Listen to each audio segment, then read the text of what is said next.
This lesson covers the classification and selection of heat pumps based on their installation characteristics. The content will review heat source, construction typology, and intended application. The material is structured in 5 sections. It begins with fundamental principles, then moves to classification methods, application-specific installations, and concludes with key selection factors.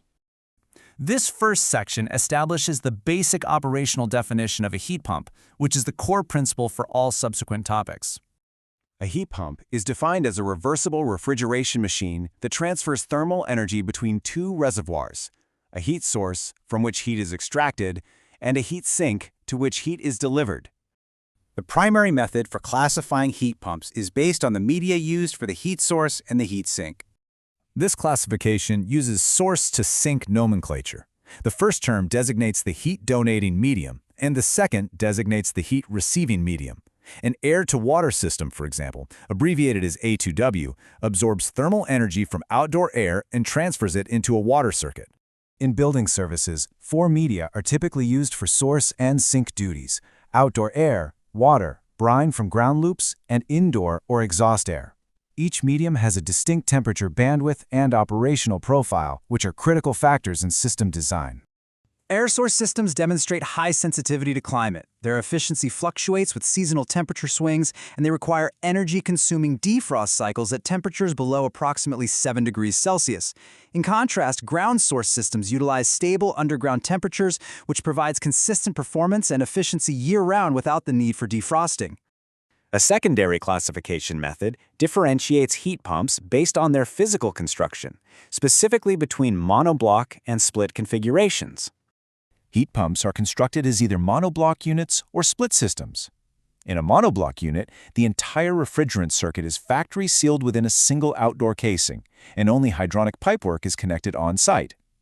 In contrast, split systems have components located both indoors and outdoors, requiring the on-site installation and charging of refrigerant lines. The characteristics of monoblock systems include rapid installation, as there is no on-site refrigerant handling.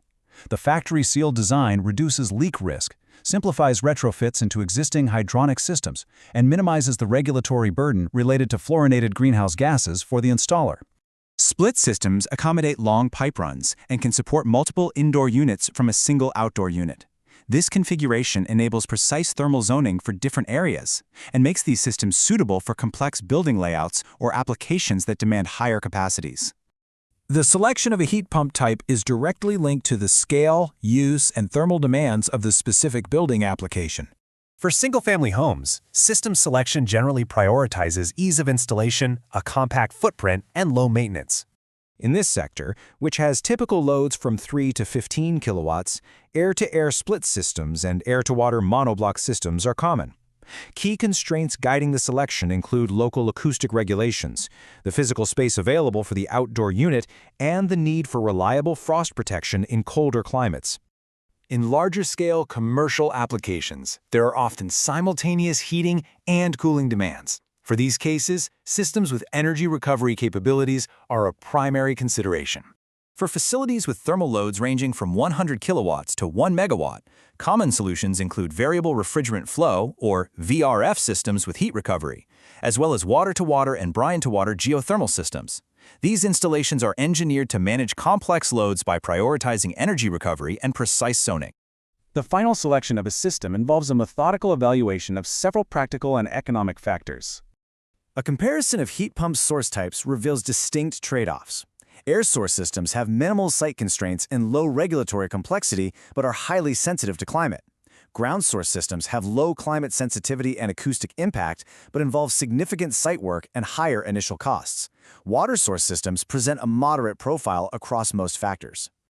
The selection process follows a logical sequence. It begins with an evaluation of physical site constraints and local climate data.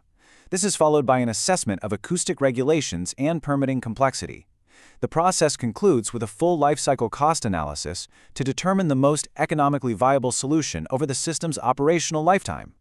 In summary, heat pumps are classified primarily by their source-to-sink medium and secondarily by their construction type. The final system selection is guided by a multi-factor analysis that accounts for site constraints, climate, acoustic regulations, permitting requirements, and life cycle cost.